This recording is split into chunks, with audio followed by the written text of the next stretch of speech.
Bwana asifiwe. Sasa nataka kuwaletea neno. Bwana asifiwe. Neno la siku hii ya leo, na ninajua utabarikiwa. Nisomee katika kitabu cha 1 Samuel chapter 28 verses 8. Samueli wa kwanza 28 mstari wa 8 wasema hivi: basi Sauli akajigeuza na kuvaa mavazi mengine, kisha akaenda yeye na watu wawili pamoja naye. Wakamfikiria yule mwanamke usiku, akasema, tafadhali unibashirie kwa utambuzi, ukanipandishie yeye nitakayemtaja kwako. Yule mwanamke akamwambia, angalia, unajua alivyofanya Sauli, jinsi alivyowakatilia mbali hao wenye pepo wa utambuzi na wachawi katika nchi. Mbona basi wanitegea tanzi uhai wangu ili kuniua? Sauli akawapia kwa Bwana akasema, aishivyo Bwana, haitakupata adhabu yoyote kwa jambo hili. Ndipo yule mwanamke aliposema, je, ni nani nitakaye kupandishia? Naye akasema, nipandishie Samueli. Hata yule mwanamke alipomwona Samueli alilia kwa sauti kuu. Na yule mwanamke akamwambia Sauli akasema, mbona umenidanganya? Kwa kuwa wewe ndiye Sauli. Mfalme akamwambia, usiogope, waona nini? Yule mwanamke akamwambia Sauli, naona Mungu anatoka katika nchi. Naye akamuuliza, ni mfano wa nini? Akajibu, ni mzee anazuka, naye amefunikwa vazi. Sasa Sauli akatambua ya kwamba ndiye Samueli mwenyewe, akainama uso wake mpaka nchi, akasujudia. Ndipo Samueli akamwambia Sauli, mbona umenitaabisha mimi hata kunipandisha juu? Sauli akajibu, mimi nimetaabika sana, kwa kuwa hao Wafilisti wananifanyia vita, naye Mungu ameniacha, hanijibu tena, wala kwa manabii wala kwa ndoto. Kwa hivyo nimekuita wewe ili wewe unijulishe nifanyeje. Amen. Bwana Yesu asifiwe. Tuachie hapo. Amen. Nataka tuone vile watu pengine huwa wanajiletea laana. Curses. Laana saa zingine hazikuji kwa mtu, lakini kuna njia ambayo laana zinafunguliwa. Bwana Yesu asifiwe. Na laana most of the times huwa zinafunguliwa kwa sababu mtu amekuwa na interactions na madhabahu ambayo si ya Mungu. Bwana Yesu asifiwe. So we want to understand the power of the altar. Bwana Yesu asifiwe. The power of the altar. Kwa sababu mara mingi sisi tumekosea kufikiria kanisa ndiyo madhabahu. Bwana Yesu asifiwe. Kwa sababu kanisa vile tunaiona siku hii ya leo sio kama vile ilikuwa zamani. Zamani madhabahu ndiyo ilikuwa inainuliwa, madhabahu ndiyo ilikuwa inajengwa, lakini siku hizi ni nyumba zinajengwa. Bwana Yesu asifiwe. Lakini zile nyumba, kile kitu ambacho ni cha maana sana ni hii madhabahu. Bwana Yesu asifiwe. Hii madhabahu, kwa sababu hii madhabahu kazi yake ni kukuunganisha na ulimwengu wa roho. When you come in an altar, you connect with the spiritual world. Bwana Yesu asifiwe. Ukikuja katika madhabahu huwa unaunganishwa na ulimwengu wa roho, na most of the times kile kitu ambacho kinakuunganisha ni dhabihu zako katika madhabahu. Na ndio unakuta every time wana wa Israeli walipokuwa wanafanya madhabahu, Mungu aliwakumbusha juu ya kumwabudu, kwa sababu ibada kwa Mungu ndio kitu ambacho kinafaa sana. Lakini sasa unakuta kuna watu wengine, kwa sababu ya udhaifu wao, kwa sababu ya hofu, kwa sababu ya kuogopa mambo vile yamekuja, kuna watu ambao huwa wanatembea katika madhabahu ambayo inawaletea laana. Kwa hivyo katika madhabahu unaweza kupokea baraka na unaweza kupokea laana. Bwana Yesu asifiwe. In an altar, even a God's altar, wacha hiyo madhabahu ambayo Saul alienda, ambayo ni sio madhabahu ya Mungu, even kwa madhabahu kama hii unaweza kupokea laana. Bwana Yesu asifiwe. Ninataka tuone mtu alipokea laana katika madhabahu. Nataka tuone, na ni katika kitabu cha 1 Samuel ambaye alikuwa anaitwa Eli. Bwana Yesu asifiwe. Amen. 1 Samuel chapter 3 verses 13 to 14. Yes. Hii ilikuwa madhabahu ya Mungu yenyewe, lakini Eli na familia yake walipokea laana. Inasema nini? Neno linasema hivi. Siku hiyo nitayatimiza maneno yote niliyosema juu ya Eli katika habari za nyumba yake, tangu mwanzo hata mwisho. Kwa maana nimemwambia kwamba nitaihukumu nyumba yake milele kwa ajili ya ule uovu alioujua. Yes. Kwa kuwa wanawe walijiletea laana, wala yeye hakuwazuilia. Na kwa hivyo nimeapa juu ya nyumba ya Eli ya kwamba uovu wa nyumba ya Eli hautasafika kwa dhabihu wala kwa sadaka hata milele. Hautasafika kwa dhabihu wala kwa sadaka hata milele. Bwana Yesu asifiwe. Amen. Nataka sasa tuangalie kwa nini Mungu alikasirika hivi. Ni kwa sababu kuna watu wengine wana misuse madhabahu ya Mungu. Na hawa watoto wa Eli wali misuse madhabahu ya Mungu, badala wafanye kile Mungu alikuwa anahitaji kifanyike, walifanya mambo yao wenyewe. Bwana Yesu asifiwe. Na from that time they attracted a curse. Walipokea laana. Kwa hivyo katika madhabahu, either madhabahu mbaya ama either madhabahu ya Mungu, unaweza kupokea laana. So a curse is a supernatural force. A curse is a supernatural force that works to bring harm and destruction or hinder someone from receiving the blessings of God. Laana ni nguvu ambazo ni nguvu za kiroho. Bwana Yesu asifiwe. Nguvu ambazo ni nguvu za kiroho, ambazo huwa zinaleta hasara ama uharibifu katika maisha ya watu, katika maisha ya mtu, katika maisha ya familia. Laana. So curses, kuna watu ambao pengine wanafikiria tu curses ni zile za generation. Curses ni za aina mingi sana, lakini tumesikia there are so many kind of curses, and you can be cursed even in an altar. Na unaweza kukasiwa tu hata kwa, tutaangalia hata pahali pengine unaweza kuwa cursed. Nataka unisomee katika kitabu cha Galatians 3:13 to 14.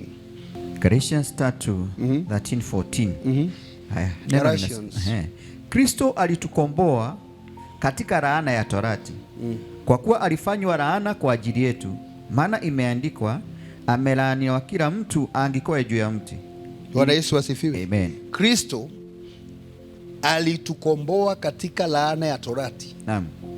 Kwa kuwa alifanyika laana kwa ajili yetu, maana imeandikwa, amelaaniwa kila mtu aangikwaye juu ya mti. Alafu haya, ili kwamba baraka ya Ibrahimu iwafikirie mataifa katika Yesu Kristo, tupate kupokea ahadi ya Roho kwa njia ya imani. Bwana Yesu asifiwe. Amen. So that we can redeemed. Hiyo ndio inasema, he redeemed us in order that the blessings given to Abraham might come to the Gentiles through Christ Jesus, so that by faith we might receive the promise of the Spirit. Unajua hii baraka ambayo tuna enjoy being a Christian, sio baraka ilikuwa yetu, ilikuwa ya wana wa Israeli. Bwana Yesu asifiwe. Lakini Yesu alikuja extend the hand so that the Gentiles, we are the Gentiles. Sisi ndio Gentiles, sisi ndio mataifa. Wale ambao walikuwa pale Jews ndio walikuwa wenyewe ambao Mungu alikuwa anataka kuwasimamisha. Lakini through Jesus Christ alikuja extend his salvation na hii baraka ya Abraham kwetu sisi wote. Bwana Yesu asifiwe. Lakini kitu ambacho anatumia extend kwetu ni mkono ambao ananyoosha Yesu Kristo, mkono wa wokovu, salvation through Jesus Christ. Bwana Yesu asifiwe. Jesus Christ. Kwa hivyo wakati ambapo we are receiving the blood of Jesus as atonement for sin, ni kusema tunatenganishwa na covenant zozote zile ambazo pengine zilikuwa zimewekwa katika familia zetu. Bwana Yesu asifiwe. Atonement of sin. Tunatakaswa kutoka kwa dhambi ambazo ni za watu ambao walikuwa wa familia. Na hapo ndio tunajiweka sawasawa na kufuata Yesu, kwa sababu ni kama tumenunuliwa kwa hiyo damu tuingie katika huu ufalme wa Mungu. Bwana Yesu asifiwe. Lakini kuna watu ambao They do not understand the power of the blood of Jesus. Na kwa hivyo saa zingine wanataka wawe katika kanisa, lakini waendelee kufanya mambo ya utamaduni ya kuchinja mbuzi pande ile nyingine. Na hizi ndio Yesu alikuja kutukomboa kwa hizi mbuzi, kwa sababu hii ndio ilikuwa atonement ya watu ambao tumezaliwa kwao, traditions. Kwa sababu traditions zetu zilikuwa mama akifukuzwa kwake, akirudishwa anarudishwa na mbuzi. Kwa hivyo alikuwa anafanya atonement, kutakasa. Bwana Yesu asifiwe. Mtu kama hapati mtoto, unakuta kuna zile mambo ambazo zilikuwa zinafanywa za kienyeji, alafu anaweza pengine kupata mtoto. Kuna watu wengine ambao walikufa wakirudishwa, kwa sababu kulikuwa watu, mtu akikufa walikuwa wanasema ati wanarudisha watu. Kuna zile dhabihu walikuwa wanatoa. Kwa hivyo zile dhabihu za Kiafrika zilikuwa atonement through the blood of animals. Bwana Yesu asifiwe. Na hivyo ni kusema wakati ambapo sisi tumekuja katika madhabahu ya Mungu, tumetenganishwa na damu zozote zile ambazo tulikuwa tunatoa pale duniani, kwa sababu sasa tumetakaswa na damu ya Yesu Kristo.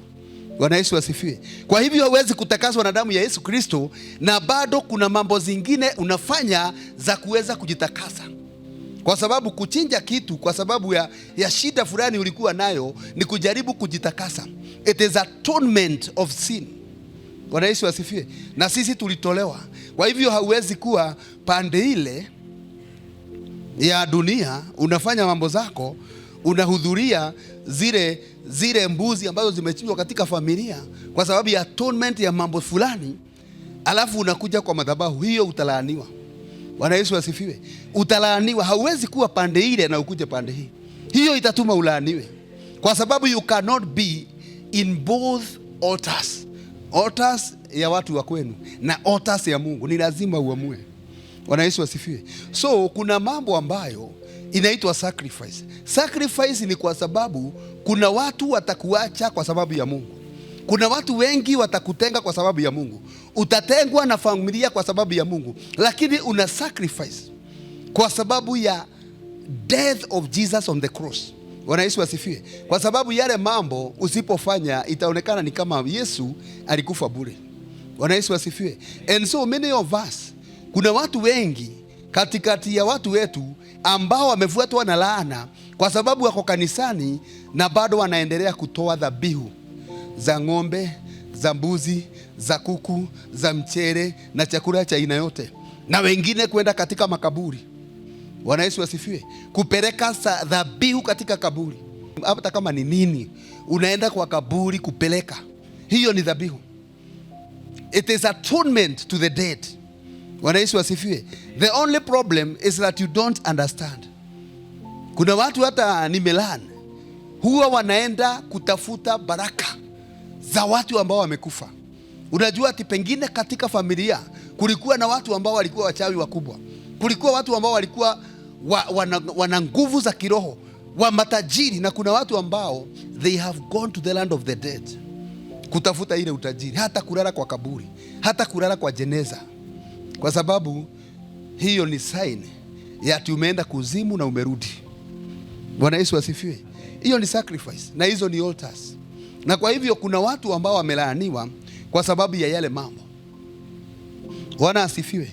Kwa hivyo wakati ambapo umekuwa Mkristo, ni lazima uchunguze sana yale mambo ambayo unafanya wakati ambapo umekuwa Mkristo. Kuna Deuteronomy 8:18. Deuteronomy 8:18.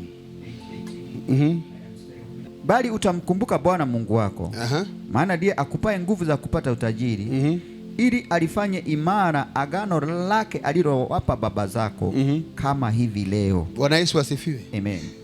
Remember the Lord thy God, for it is he who gives you the power to make wealth. Bwana Yesu asifiwe. But remember the Lord your God, for it is he who gives you the ability to produce wealth, and so confirms his covenant which he swore to your fathers. Kwa hivyo ukiangalia kwa hii, so that he confirms the covenant. So there is a confirmation of covenant. Bwana Yesu asifiwe. Unajua confirmation ya covenant ni kuonyesha wewe sio wewe umeanza to give sacrifice, Kuna watu ambao walikuwa mbele yetu, na kwa sababu tumejiunganisha na Yesu Kristo, sisi tunafuata njia za Abraham. Bwana Yesu asifiwe. Unajua kuna watu ambao wanafikiria your fathers. Unaangalia Junge your father, mwingine ni Mwangi. Sio hawa.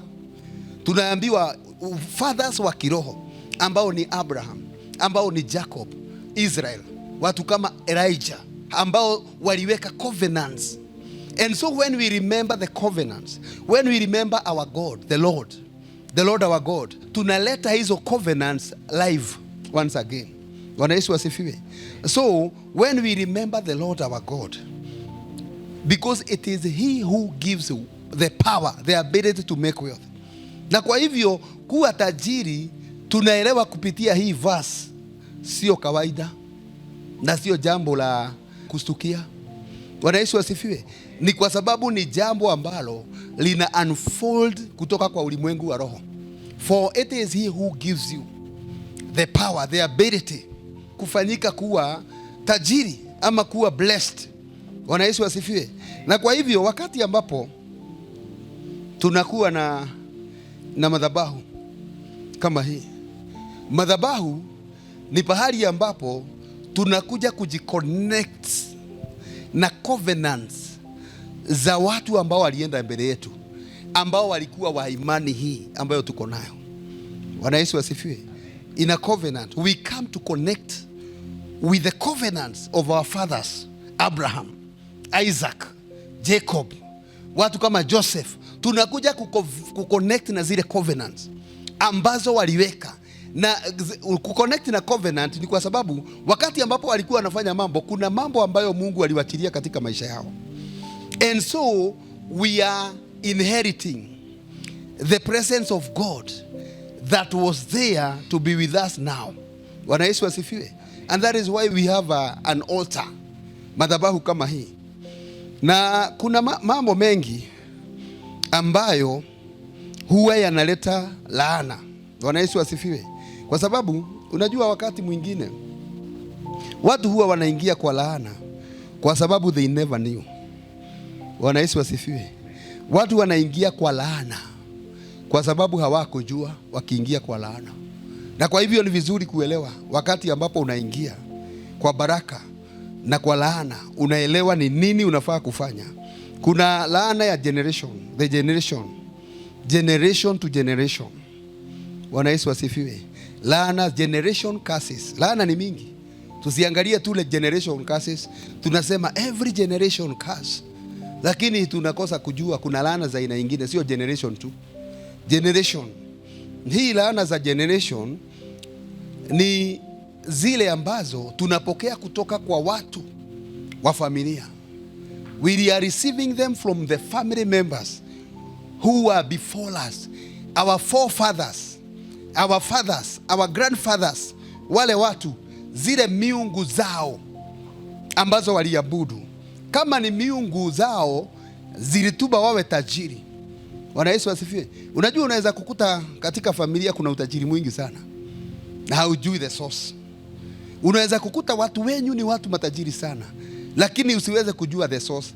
Na pengine walikuwa watu ambao wanafanya ibada kwa mapepo. Kwa hivyo wakati ambapo you are receiving the blessings ambazo ni mashamba na fedha na kila kitu, ni lazima pia utapokea nguvu za roho ambazo zilikuwa zinapelekana nao. Bwana Yesu asifiwe. And so if you do not inherit their gods, the riches or the wealth, it has to disappear. Bwana Yesu asifiwe.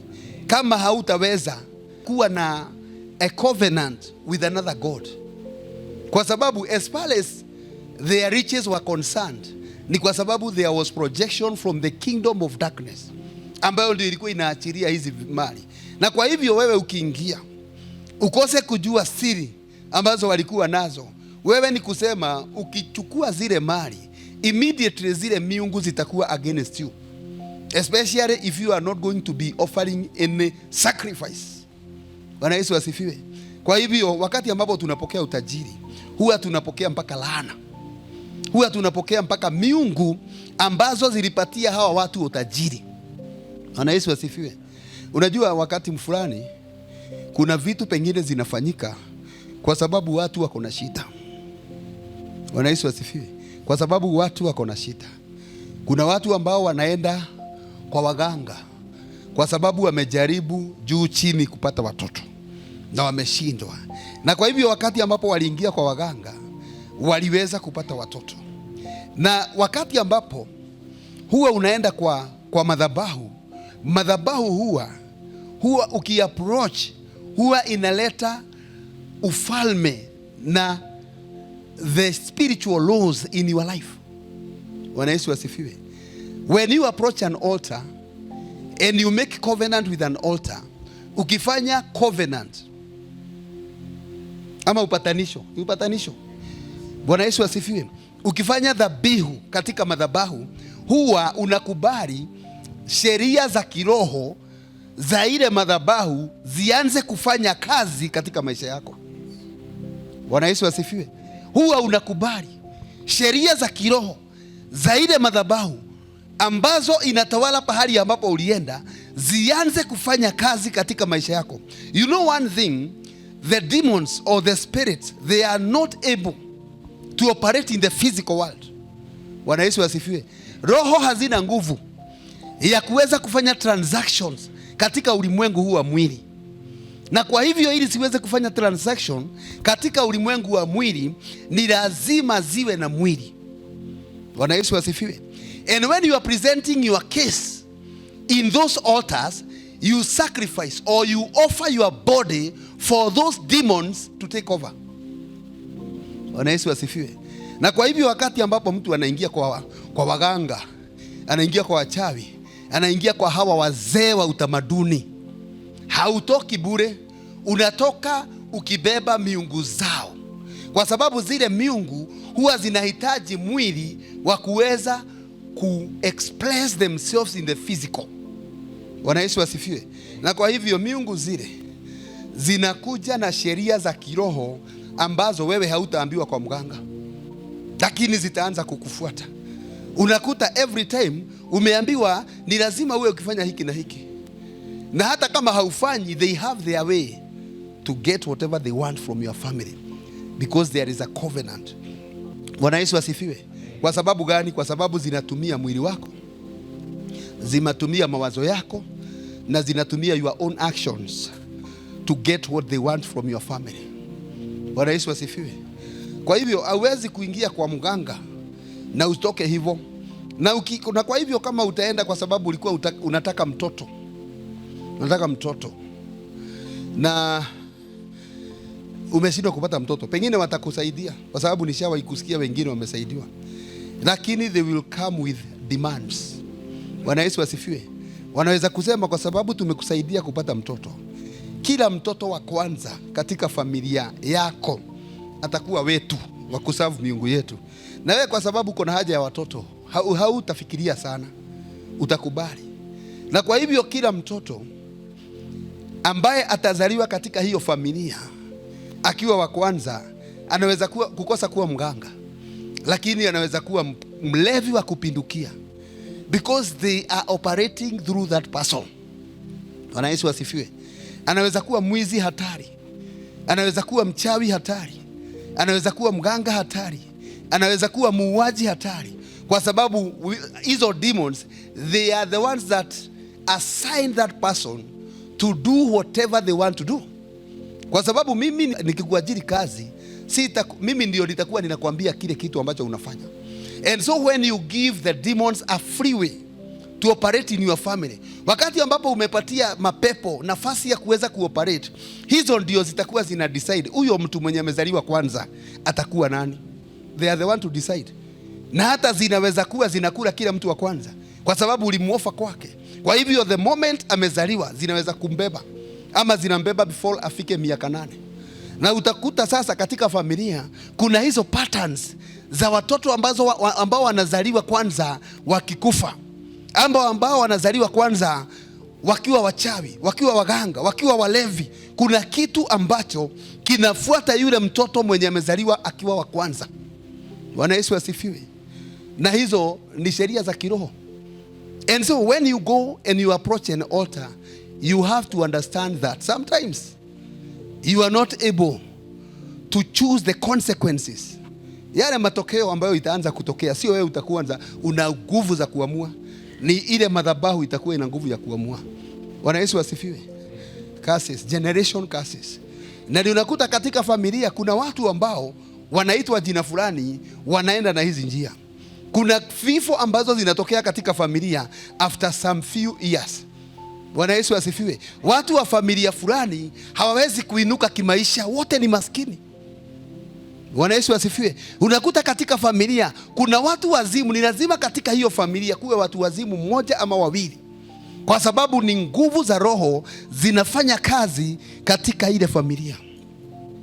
Bwana Yesu asifiwe.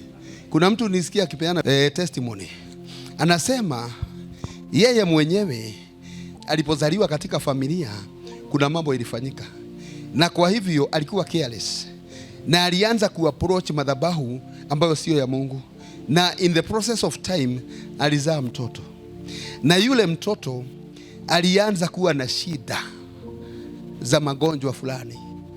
Huyo mtoto alishindwa kutembea, alishindwa kuongea in time, na alikuwa mgonjwa every time. Na huyu msichana, as far as she was so much wicked, huyu mtoto aliendelea kusafa, na kwa hivyo every time alikuwa hospitalini.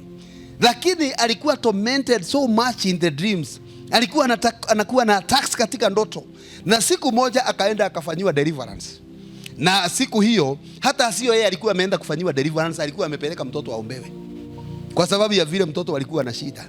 Na wakati ambapo alikuwa amepeleka mtoto aombewe, yeye ndiye alimanifest, akasema mambo mengi sana, vile huyu pepo aliingia ndani yake akiwa katika tumbo ya mama yake, na alikuwa anataka kumuua, lakini hakuweza kumuua, lakini amekuwa akifuatana na yeye, na ndiye ametorment mpaka huyu mtoto wake. Na huyo mama alipofanyiwa hiyo deliverance, mtoto hakuombewa, mtoto alipona. Bwana Yesu asifiwe.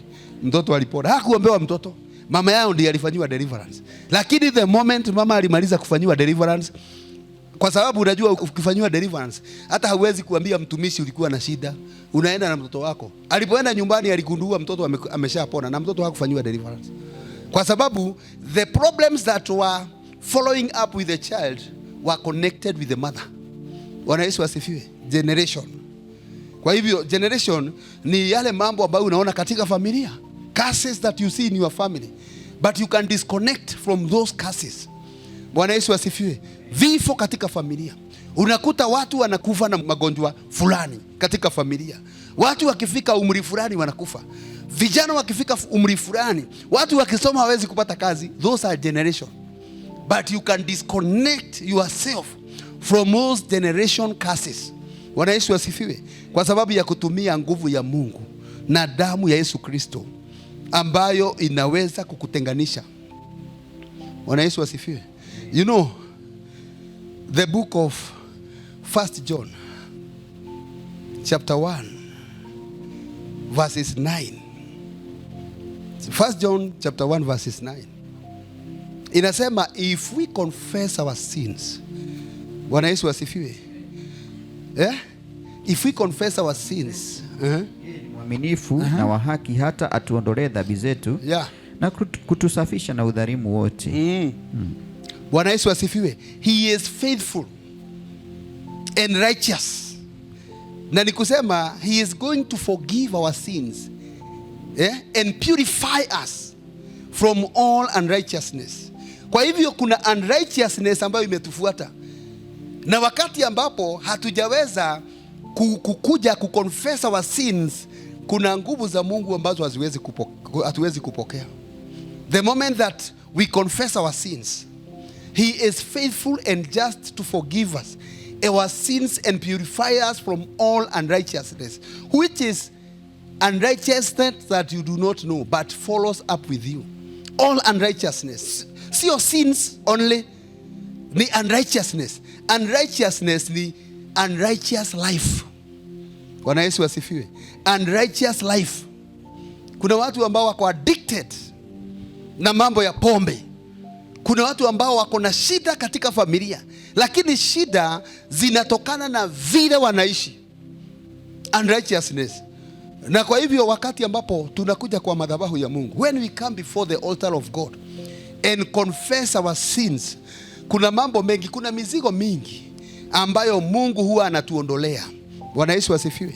Kuna another kind of sin, spoken curses. Bwana Yesu asifiwe. The words that are used to encourage, to discourage, to bless, to curse other people. Kuna watu ambao wanaachilia baraka.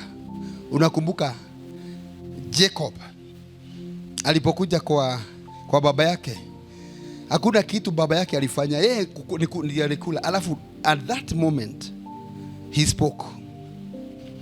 Jacob aliongea, alinenewa na Isaac, na from that moment maisha ya Jacob ilibadilika. Bwana Yesu asifiwe.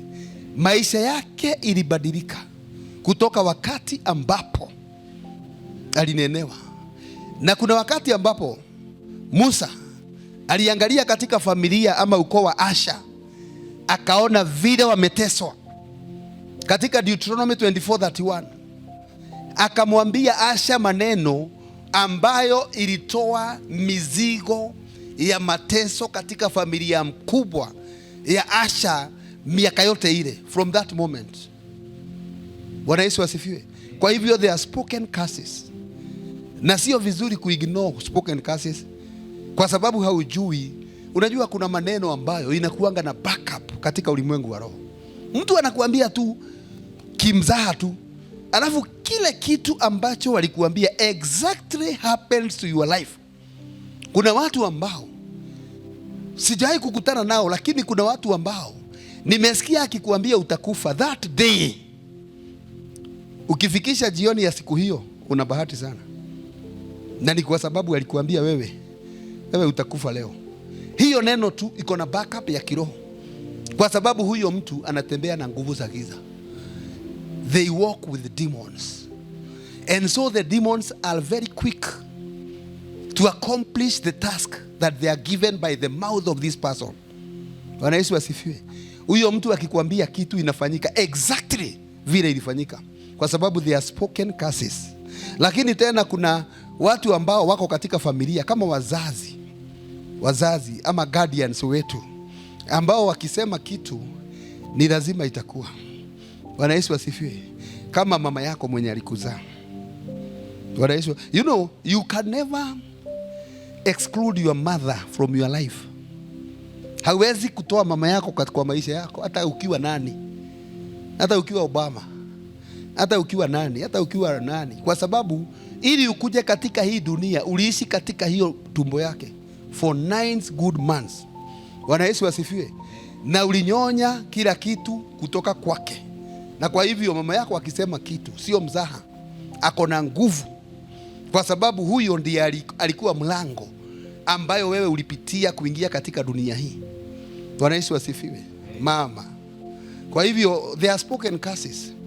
Na spoken curses sometimes, nisomee katika kitabu cha James 3:10. Katika kinywa kile kutoka baraka na laana. Ndugu zangu, haifai mambo hayo kuwa hivyo.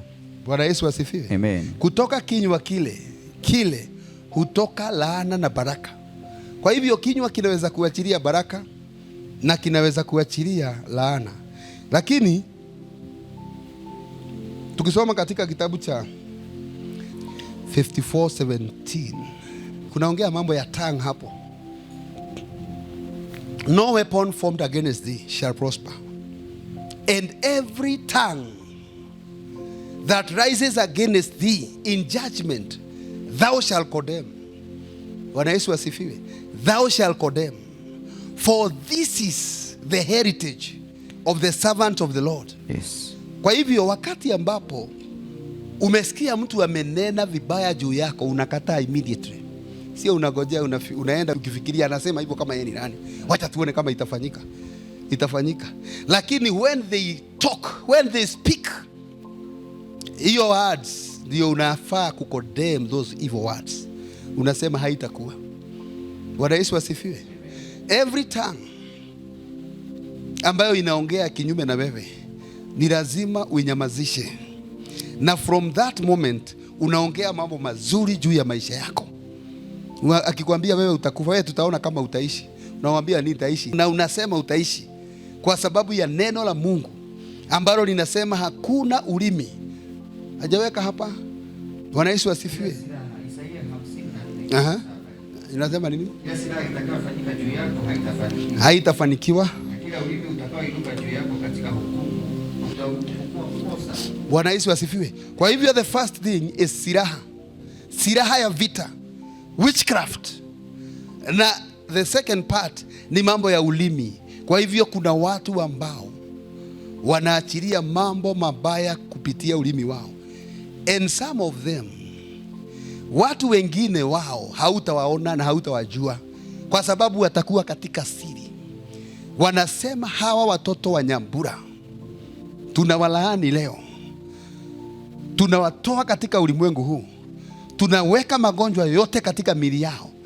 Wagonjwa alafu magonjwa inaanza kuwafuata, laana zinaanza kuwafuata, kazi mnafutwa. Wengine ambao walikuwa Amerika wanakuwa deported kwa sababu kuna watu waliingia katika pango zao, katika madhabahu yao, wakaweka covenant kwa sababu ya maneno yao.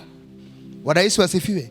So it is not about the words that you know, even the words that were spoken against you that you never knew.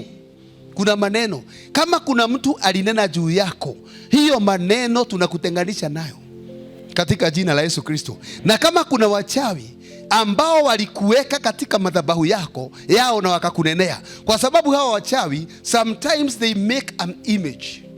Bwana Yesu asifiwe. Wanatengeneza kama mfano kama mtu, alafu wanaweka hapo, alafu wanaanza kukanenea, na wanakanenea mambo maovu kabisa, na nika image Kanyambura, Kamudhoni, Kamwangi. Wanasema huyu ni Mwangi, na sasa wamemuita Mwangi hapo. In the spirit ni wewe wananenea, lakini wanakuwa na image ndogo hapo, alafu wanainenea, wanasema wewe hautabarikiwa, hautazaa. Bwana Yesu asifiwe. Unakumbuka hata wakati ambapo Eli pahali ambapo tulikuwa tunasoma chapter 3 verses 16, Mungu alisema katika familia ya Eli, alisema kwa maneno, katika familia ya Eli hakuna mtu atazeeka, na alilaani kwanza vijana, sio wasichana. Bwana Yesu asifiwe. Vijana akasema hakuna kijana ambaye ataona uzee. Ilisema hivyo. Bwana akamwambia Samueli, angalia nitatenda tendo katika Israeli. Kila atakayesikia masikio yake yatamwasha. Siku hiyo nitatimiza maneno. Nitanena maneno katika familia ya Eli. Yes. Bwana Yesu asifiwe. Mungu anasema nitanena maneno katika familia ya Eli. Kwa hivyo kuna nguvu za maneno, na sio maneno yote mazuri ambayo imenenwa juu yako. Na hata kumbe hata Mungu huwa ananena maneno juu ya watu. Mungu akasema nitanena maneno juu ya familia ya Eli. Alafu akasema nini? Akamwambia hivi. Siku hiyo nitayatimiza maneno yale yote niliyosema juu ya Eli. Bwana Yesu asifiwe. Nitayatimiza maneno yale yote ambayo nilisema juu ya Eli. Katika habari za nyumba yake, tangu mwanzo hata mwisho. Kwa maana nimemwambia kwamba nitaihukumu nyumba yake milele. Nimemwambia ya kwamba nitaihukumu nyumba yake milele. Alafu kwa ajili ya ule uovu aliyoujua, kwa kuwa wanawe walijiletea laana, wala yeye hakuwazuia. Na kwa hiyo nimeapa juu ya nyumba yake ya kwamba uovu wa nyumba yake hautasafika kwa dhabihu wala kwa sadaka hata milele. Endelea hapo kidogo. Naye Samueli akalala hata asubuhi, akachukua milango na wacha tu kumjulisha Eli mambo hayo. Basi Eli akamwita Samueli akasema, Samueli mwanangu. Naye akajibu, mimi hapa. Akamuuliza, ni neno gani alilosema nawe na kusihi usinifiche? Mungu akufanyie hivyo hivyo na kuzidi, ukinificha lolote katika hayo yote Bwana aliyosema naye. Tuachie hapo. Bwana Yesu asifiwe. Tumesikia kuna maneno ambayo huwa inanenwa, na ingie ili neno, lakini iko katika ulimwengu wa roho. Some of the words were spoken against you. They are waiting for the right place, the right moment, the right time. some of the words that were spoken against someone, they are waiting for the right moment. Unakuta maneno imenenwa ati hawa watu wasipate watoto, alafu unafikiria ni kuzaa watazaa, lakini watazaa. Lakini kuna kuzaa na kuwa na mtoto mwenye utaweza kufurahia. Bwana Yesu asifiwe. Kwa sababu sioni furaha ya mzazi mwenye amezaa watoto lakini wamekuwa wezi. Alafu sasa amezika wawili, wamepigwa risasi, analetewa. Huyu akienda Nairobi anapigwa risasi, analetewa. Hiyo ni kuzaa, lakini in the spirit haujazaa kitu. Kwa sababu watoto hawa hakuna kitu watamaterialize. Saa zingine shetani hawezi kurestrict upate watoto, lakini ata make sure hata ukipata hawa atakusaidia. Hata ukizaa watakuwa wa shida na matatizo. Bwana Yesu asifiwe. Kwa sababu ni laana imeachiliwa, waiting for that moment. Kuna wengine ambao wameambiwa hawa katika hii nyumba watakuwa tasa. Na unajua msichana akizaliwa the first day hawezi kuwa tasa, kwa sababu that is not the moment to give birth. Lakini akifika 20 years, kwa hivyo hilo neno linakuwa juu yake since akiwa amezaliwa, akiwa mdogo akinyonya, na linagojea afike 20 wakati ambapo ataolewa, linagojea afike 25 wakati ambapo ataolewa lianze kufanya kazi. Kwa hivyo there are some words that are waiting for you in the heavenly places, waiting for the right moment to manifest. Wengine hizo maneno zinagojea wakati ambapo utaanza kuwa na kabiashara, zianze kufanya kazi. Tulisema hawa hawezi kuwa na biashara. Kwa hivyo wakati ambapo hauna biashara, hiyo neno haiwezi kufanya kazi. Wacha tu wakati ambapo utaanza kufanya biashara ndio inaanza kumanifest. Unakuta hiyo kibanda umekomboa siku 3, the 4th day imeibiwa. Bwana Yesu asifiwe. Wameiba kila stock, hata zingine ni scratch cards, wameiba zote.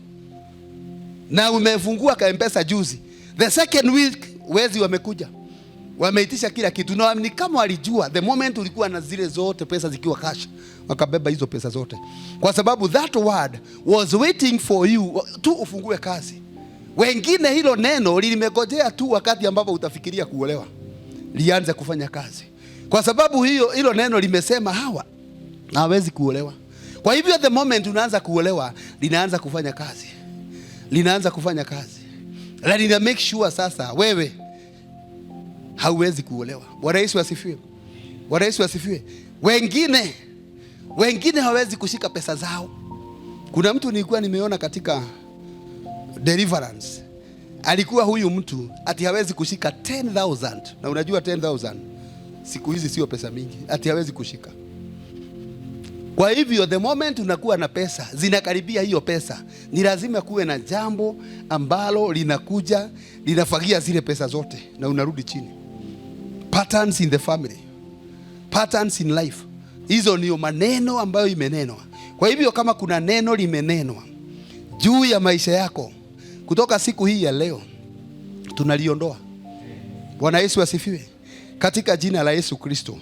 Another curse ni ile curses zile za objects. Kuna vitu ambazo watu wananunua, ama kuna vitu ambazo umekuta katika familia, umeinherit katika familia. Kuna watu wengine wanaenda sokoni wananunua vitu wanaleta nyumbani. Na tunajua kuna cursed object. Katika kitabu cha Joshua chapter 7 verse 1. Kuna mtu mwenye alikuwa mwanajeshi, mwenye alienda akachukua manguo. Bwana Yesu asifiwe. Alikuwa anaitwa nani huyo kijana? Akan. Akaenda akazika zile nguo katika mahali fulani. Objects. Kwa hivyo ni vizuri kujua hiyo jacket ulinunua sokoni, hatukatai. Unajua meaning ya hiyo kitu imechorwa hapo.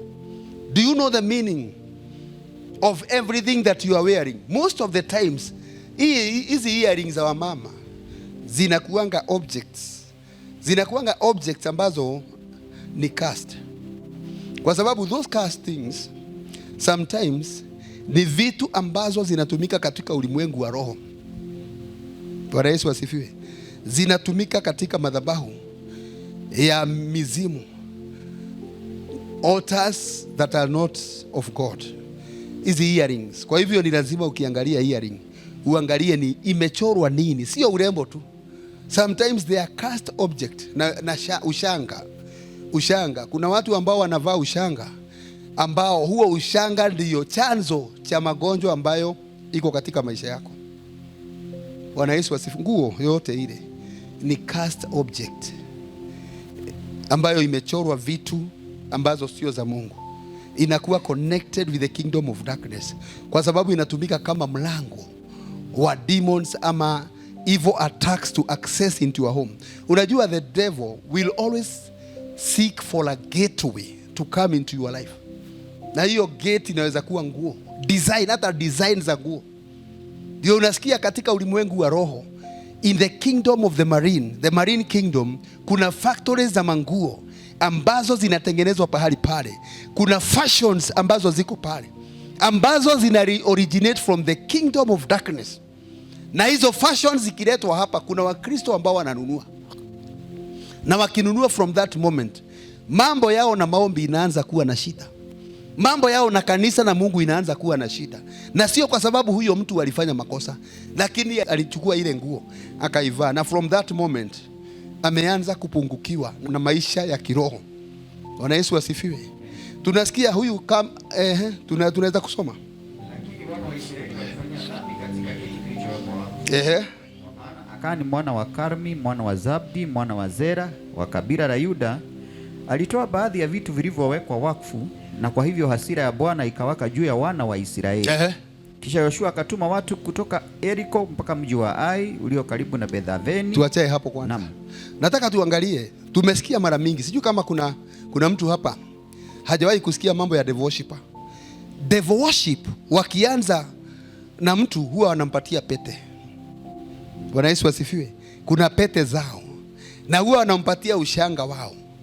Na hata katika ulimwengu wa roho, nguo ni kitu cha maana sana. Kwa hivyo kuna zile nguo ambayo wachawi akitaka kuanza uchawi wake usiku anavaa hiyo nguo. Kama ni mganga akianza kufanya yale mambo ya uganga wake, anavaa hiyo kanzu ili anaanza kuoperate. Kwa sababu wakati ambapo atavaa hiyo nguo, ataanza kuoperate in the spirit. Bwana Yesu asifiwe. Wengine wanapewa pete, anaambiwa kukiwa na shida finya hiyo pete. Kuna mtu mwingine alikuja hapa akasema ati alikuwa anafinya pete, mhubiri fulani anaingia, anakuwa kwa bedroom yake, anamuona, anaapia. Na sasa wewe umeenda umenunua pete pale, imeshorwa vitu za Illuminati. Unajua hata hizo pete zimeuzwa sana, zikauzwa sana online. Umeziona? Zile pete zimechorwa mambo ya Freemasons. Hizo pete ukinunua katika ulimwengu wa roho, unakuwa initiated, unaingia Illuminati. Hiyo ndio problem. Ukinunua pete ya watu wa Illuminati, hawagojei uende uingie ati wakuja wakupatie vows. Ukinunua hiyo pete ukivaa, in the dreams they come and they initiate you. Na unakuwa mmoja wao. Kwa sababu ya pete ambayo haukujua ilikuwa yao. So they can enter into your spirit and do things that you cannot be able to object. Kuna watu ambao wamekuwa initiated kwa sababu ya pete. Pete tu. Kwa hivyo kila pete sio pete mzuri ya kuvaa. Na zingine zinakaa, hata zingine zinakaa kama ziko na mawe ya blue, ziko na mawe ya green. Kama haujui meaning, wachana nayo. Bwana Yesu asifiwe. Kama haujui meaning, wachana nayo. Kwa sababu zinatumika kama njia za kuinitiate watu kuingia katika ulimwengu wa kiroho. In those dreams, they come and they initiate you. Na ukisha saa zingine kuwa initiated katika ndoto, hautajua njia ya kutoka. And so they will have you in their kingdom. Every time they want to come to your bedroom or to your dreams, they will come. Alafu anakutuma.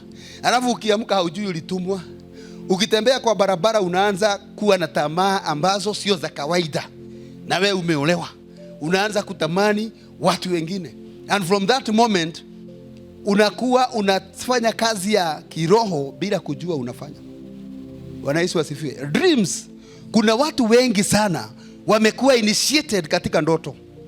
Bwana Yesu asifiwe. Kwa hivyo ni lazima chunga kile kitu ambacho unavaa ama unapeleka kwa nyumba. Kuna vitu ambazo ukipeleka kwa nyumba, saa zingine zinapatia adui mlango mkubwa kuweza kuingia. I remember there is a time that I was dreaming. I was reading a book. Nilikuwa kijana mdogo, nilikuwa tu nimeoa. Sasa mimi nilikuwa na passion ya kusoma. Nilikuwa nasoma gazeti na hata ninarudia. I was very passionate. Alafu nikakutana siku moja na kitabu ambayo inaitwa Dracula. Sijui kila mtu ashaye kusikia hiyo Dracula. Nikasoma kile kitabu cha Dracula. Nilikuwa nimesoma novel mingi, lakini hii ya Dracula ilinipatia hofu na uoga ambayo sio ya kawaida, kwa sababu ya yale mambo ambayo imeandikwa. Lakini kumbe hiyo ndio plan yao ya kukupatia fear, the spirit of fear. So hiyo kitabu nilikuwa hata ninashindwa kulala kama iko kwa nyumba, kwa sababu ya yale mambo ambayo imeandikwa katika zile vitabu. Kuna mtu niliona akifanyiwa deliverance na mhubiri fulani. Aliambiwa siku moja kuna kitabu ulikuwa unasoma, na from that day ulisoma hicho kitabu, cancer ilianza kudevelop kwa mwili wako. Kwa sababu hata kuna vitabu ambazo zina download magonjwa kwa maisha ya watu. Sio vitabu zote tunasoma. Kwanza vitabu za occult, sio vitabu mingi tunasoma. Kuna kijana fulani ninakumbuka alisoma kitabu, akasoma in the internet, akasoma mambo ya Poseidon. Poseidon ni roho ambaye ndiye anatawala maji yote. Poseidon ama Leviathan ndiye anatawala maji yote, Indian Ocean, the Pacific Ocean, hizo zote ndiye anatawala. Na kuna roho mwingine alisoma juu yake.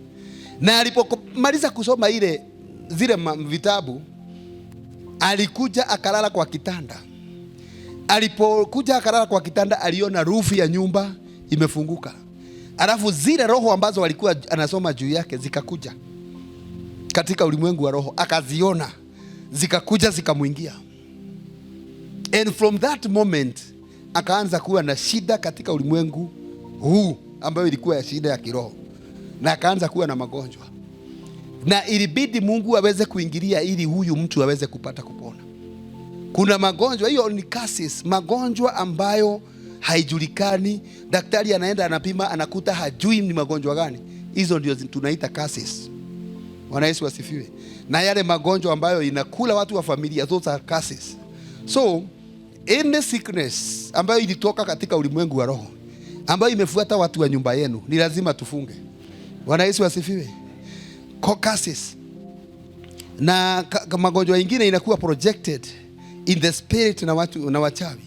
Kwa hivyo hata hiyo tunavunja katika jina la Yesu Kristo. Nataka tusimame sasa. Kuna bloodline covenants, kuna altars, kuna dedication, family names. Kuna jina utapewa, utaanza kufuatwa na shida.